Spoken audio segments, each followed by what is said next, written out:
Hello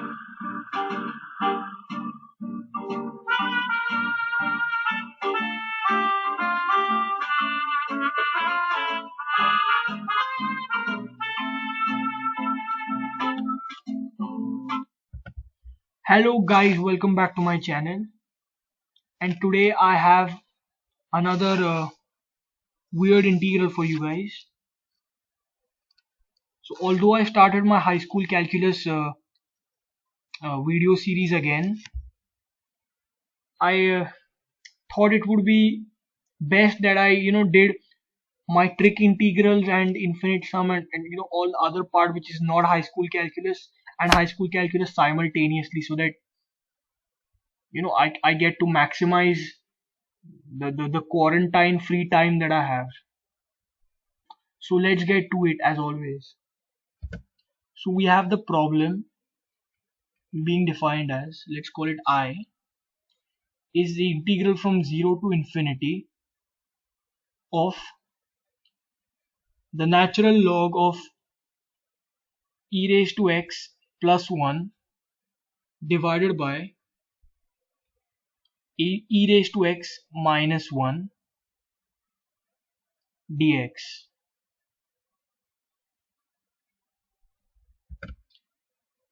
Now you might think that we can totally split this into a difference of two different natural logs and then probably use some series, do some calculations from there. But honestly, I don't think that's convenient. I mean, you can go ahead and do that. You can go ahead, pause the video, do that on your own. That's okay. But I'm going to show you a way more elegant process. So before starting with my elegant process, I want you guys to be armed with certain facts. So fact number one is we have the inverse hyperbolic tangent of x being defined as half of the natural log of 1 plus x divided by 1 minus x.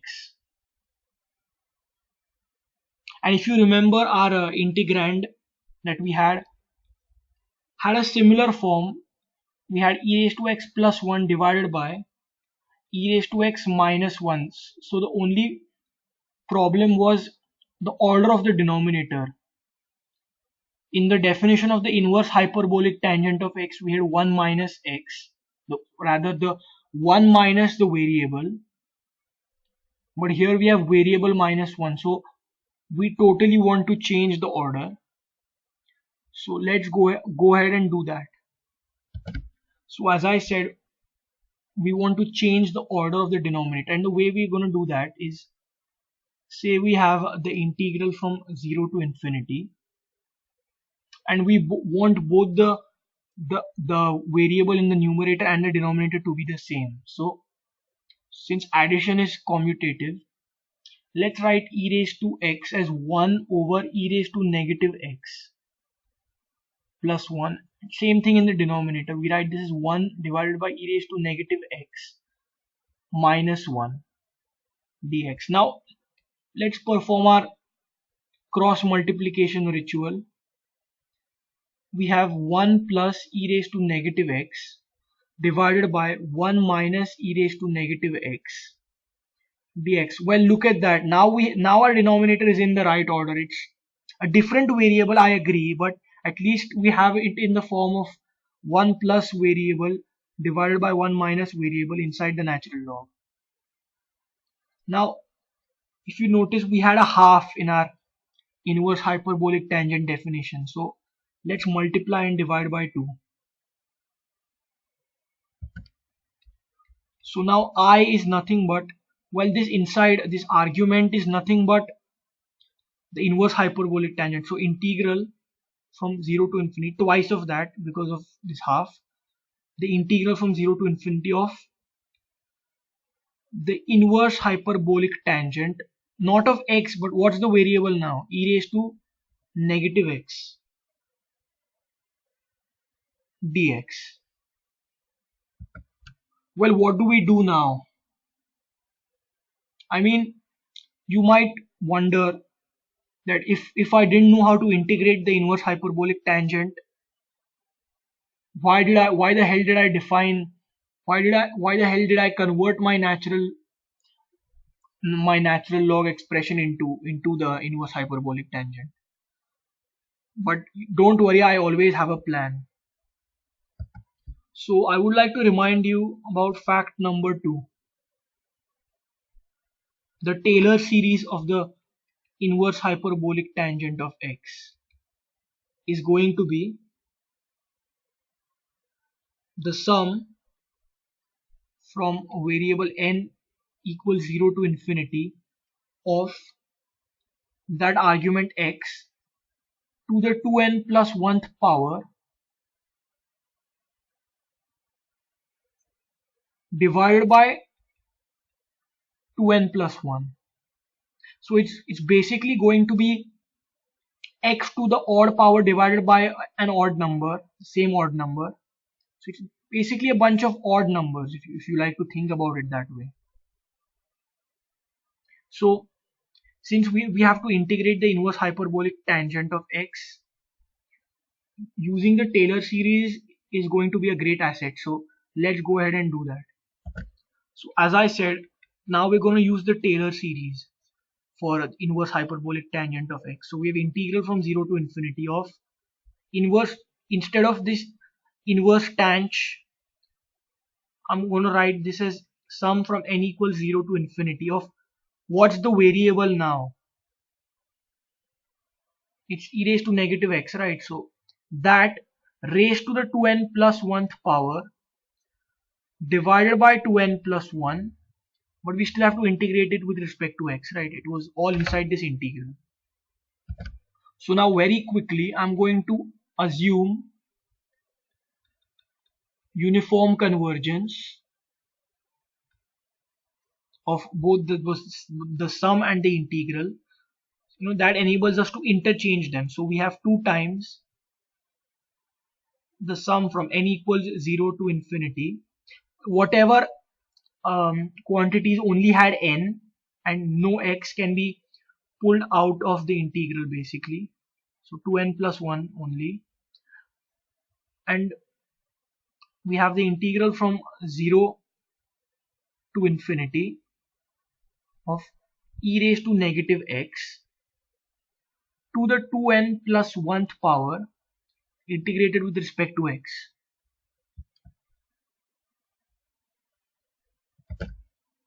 So integrating this exponential function is very easy.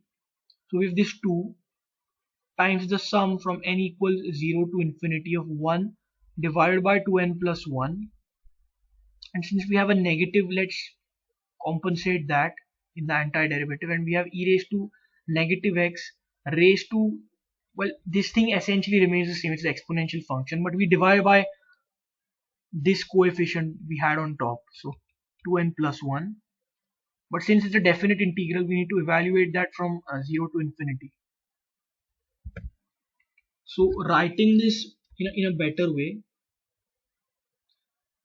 we have negative 2 times the sum from n equals 0 to infinity of, we can combine the denominators, we get, well, let's write the numerator first, e raised to negative x raised to 2n plus 1th power divided by 2n plus 1 the whole thing squared,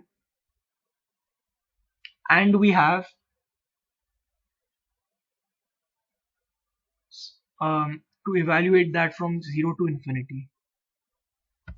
Okay, so when as x tends to infinity, e raised to negative x is going to go to 0.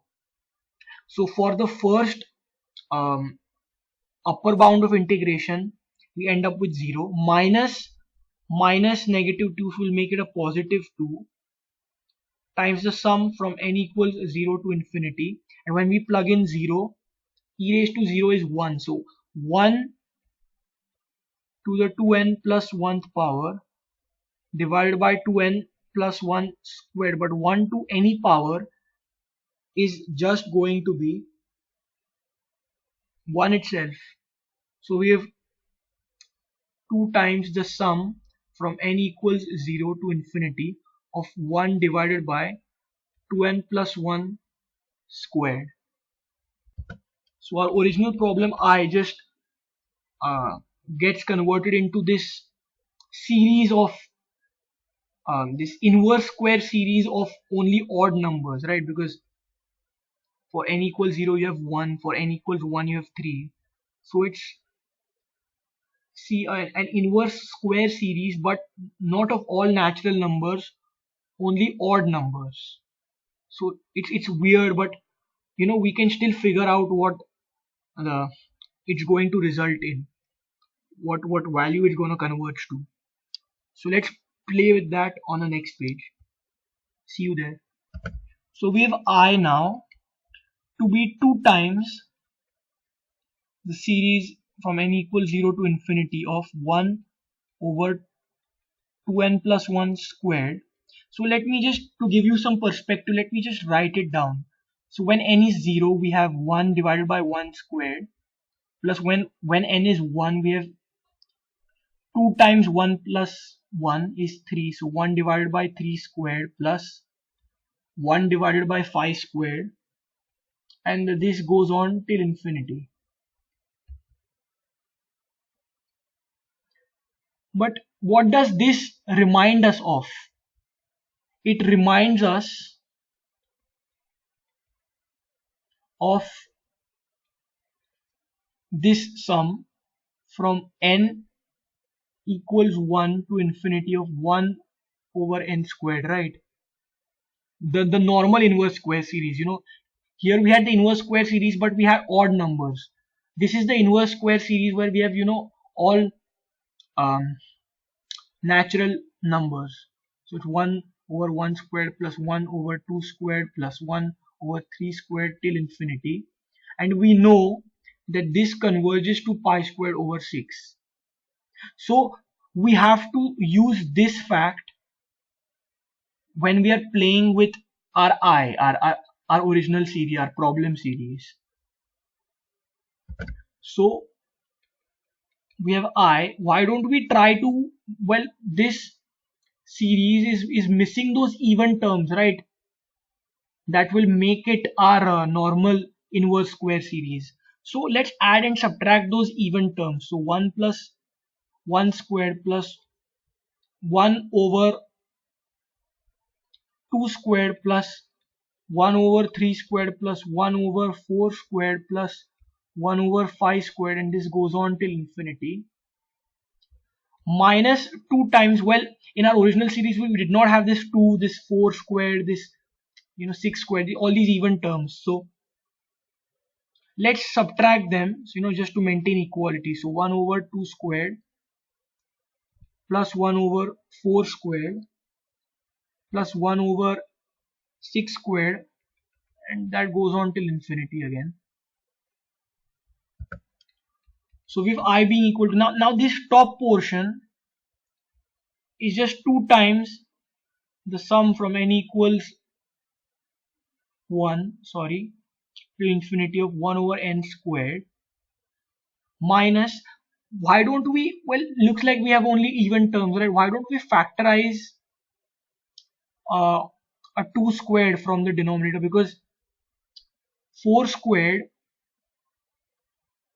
is basically 2 squared multiplied with 2 squared, and 6 squared is basically 2 squared.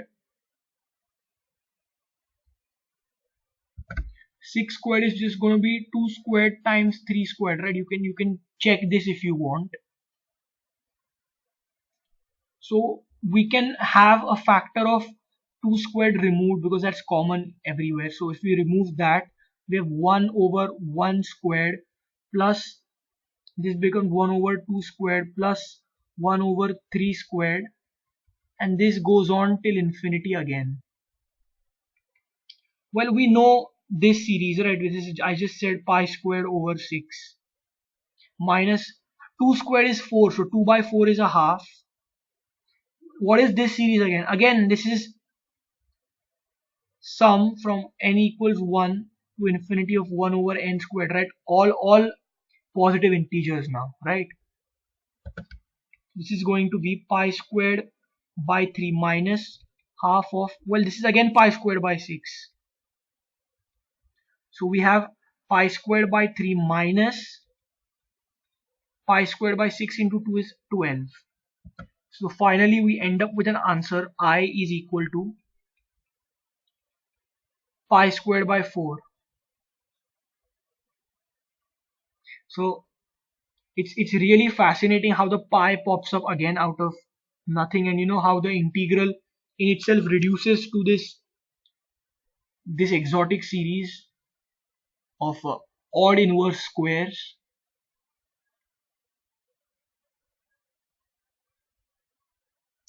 So, and you know, it's also fascinating how this converges, and way we can, you know, just plug out, just factorize out the 1 over 2 squared from all the terms, and then we end up again with our pi squared over 6 series. So it's just fascinating. So to conclude, finally, today we had an integral defined as the integral from 0 to infinity of the natural log of e raised to x plus 1 divided by e raised to x minus 1 dx. So we basically converted our exponents in such a form such that, you know, we could just directly write this natural log as an inverse tanh function, and then we use the Taylor series of that. We played around with the final Taylor series that we got after integration, and then that led us to an answer of pi squared over 4.